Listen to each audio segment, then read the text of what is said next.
We're back with Andrew Harmon from EA Games. Hello. Hello again. Hello. It's a bit more family friendly this time around. We're talking about Sandcastles, your new game. Well, you say it's family friendly. All right, it's not covered in blood and guts unless you're going to show me something that's now going to be covered in dead seagulls. And I've just seen seagulls, dead seagulls, washed up stuff. I don't know. Seagulls do attract crabs in this, so okay. Yes. Sandcastles, yeah. I mean, like you were saying earlier on, were people put off by Frankenstein's bodies and the gore of working in a gothic surgery pit? Some people, yes. So part of that, and also part of realising that we didn't have a game for younger children to play, that's what started us off on the slippery slope towards creating Sandcastles. It ended up being very different from what we originally thought, and we're really proud of it. It's fantastic fun. So, in Sandcastles, what you're doing is trying to build the best sandcastles that you can to earn points for it before the big wave appears.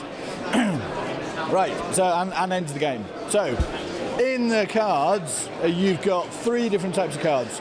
You've got bonus cards, which I'll come on to in a moment, but you've got, more importantly, the sandcastle cards, what you're building your castle out of. Okay. Right? You've got 3 cards in your hand, and in each turn you're basically just putting 1 card down and then picking back up again. So, as you can see, there are cards with crabs on, that way up for the camera. There are cards with buckets on, and there are cards with seagulls on. You can mix and match these as much as you want, but if you complete a castle that is either not the right shape for a bonus or the right shape for the bonus that you're getting from what it's made of, then you won't get the bonus. Okay? So, anyway, you complete a castle by doing that. You just fill in all the ends. Any blunt end that's showing means it's not finished. So there you go. You can build seagulls on top of anything else you want to. So you can change the shape of that sandcastle, build towers of seagulls up if you want to. There's bonuses for that, which I've forgotten to put out, but that's all there. So, you're thinking, how is this a yay game? Where is all the backstabbing and skullduggery and trouble? Indeed. These cards here, right? These are attack cards or defense cards, depending on who plays them. Right. It's not as complicated as you think. Right, you will see here, there is a circle of power. And in this circle of power, you've got a crab, which takes a bucket. Quite a natural thing on a beach to have. A crab can chew its way through a bucket. So crabs always beat buckets. Buckets can be thrown at seagulls to chase them away. Okay. Right, so bucket beats seagull, seagull beats crab, because a seagull can swoop down and grab a crab and take it away. Right? So that's the circle of joy. Yes. So in practice, what happens is, if I was to try and steal that bucket card from that player, if I did it successfully, then I would take that and put that into my area to play and keep that as a point. If that player was to defend and go, no, hang on a minute, you're not going to steal that from me, I'm going to throw a seagull at the crab.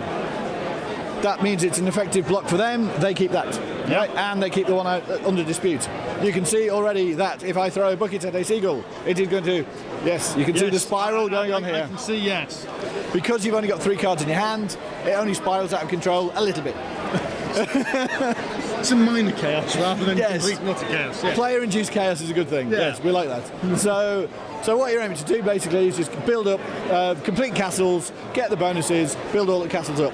But the bonuses are only kept temporarily. So if you'd scored that one, for example, and you take that bonus, you will only keep hold of that bonus for as long as nobody else matches or beats that. Right. So in this case, anybody matches this donjon shape, they nick that bonus from you. Okay. Which is where this strategy of, hang on a minute, stopping people goes on. Also, you know, if you've got a castle that you've built previously with 4 crabs in it, somebody comes up with 4 or more crabs, they can take that one. You can mix and match them. It's fun, light, but with an undercurrent of evil. Or a tidal wave of evil. yes, wave of evil. Yeah. So what does the wave do then? The wave of evil. The big wave. The big wave is it triggers the end of the game. Okay. So you shuffle that into the bottom 10 cards, so you kind of know when it's coming, but you're not entirely sure. Yeah. As soon as that appears, everybody gets 1 more turn, game finishes. Anything on the beach that is not finished, worthless. Anything in your hand, worthless. So you only count the face downs and the bonuses. Okay. So where did the inspiration for this game come from? Because it's, as we already mentioned, it's very, very different to your other game, Frankenstein's Really, Bodies. it's quite a funny story. It's Well, quite a funny story. So while we're here. When we were playtesting Frankenstein's Bodies, I was still worried that it was a bit too mean, believe it or not. Okay. Because there were actually some cards that could do damage for no benefit for you as the player. So Right. we've got those out now. Everything has a benefit, even though it's troublesome for other players. So, and I was having a crisis. And I was wandering around just going, I'm still not sure I got Frankenstein's Bodies right. I don't want this to be a really mean game, just like somebody walking up to the Sandcastle and kicking it over. What's the fun in that? Hang on a minute. And honestly, that's exactly the way it happened. I just went, there's a game in that. So that's where it came from. Yeah. That's a good point. Let's say inspiration comes from the funniest places, don't they? So, Yeah. there you go. Again, coming back to the interview about Frankenstein's Bodies, you said that having that been done for someone else's IP, someone else's story, is the thing that forced you to finish this. Right, yes. So what forced you to finish this one, really? What kept you going? And Creativity and the passion of creating fun. good. In a word, it's just the fact that I've always been creative, be it in the music that I've written for myself, or more importantly in the books that I've written and got out there. I have to be creative. If I don't, I explode. So this is the way of getting that creativity out there. And because of the experience, it basically everything feels like it's been leading up to the time when I should have been making board games earlier. Right. So it's quite strange, but it's really nice. It's just like, this is a good creative outlet. And coming to conventions like this and just having fun with it, it's just fantastic. So now it's gone from a game because we have to, in a way. It sounds wrong, but you know what I mean. To wanting to do this really, really properly and really seriously. So we've set up the company, Yay Games, www.yaygames.uk, and we are just basically putting games together as much as possible. The third game is in playtest right now. Any hints what that is? No. Are there? Well, yes, but I'll have to kill you. Yeah, we can take that risk.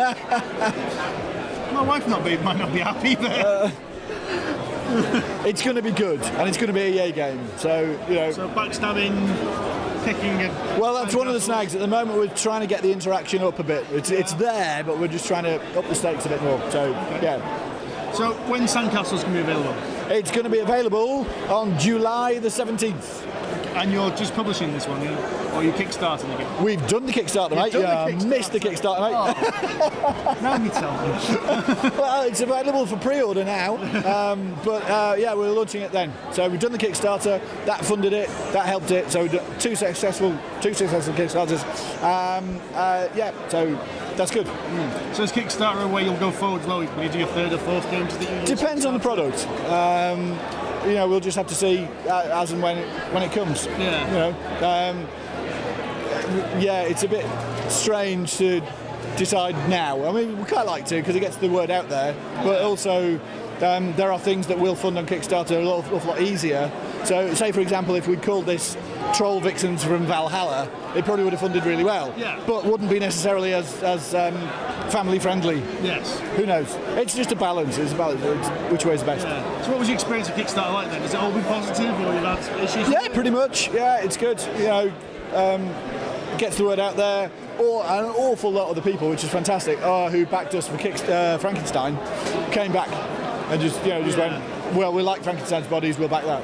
It's lovely. Yeah. Oh, that's good. Yeah. Excellent. But I think the benefit of Sandcastles is basically if you see it and you play it, you'll like it. Yeah. Conceptually, you're kind of going, fun with Sandcastles. But yeah, it's there, it's all there. It's all stabbing in the back and fun. Yeah. Tide of evil. Tide of evil. Well, excellent. Thanks very much for your time. Cheers. Thank you very much. Thank you very much. And good luck with the rest of the show. And yourselves. Cheers. Thank you.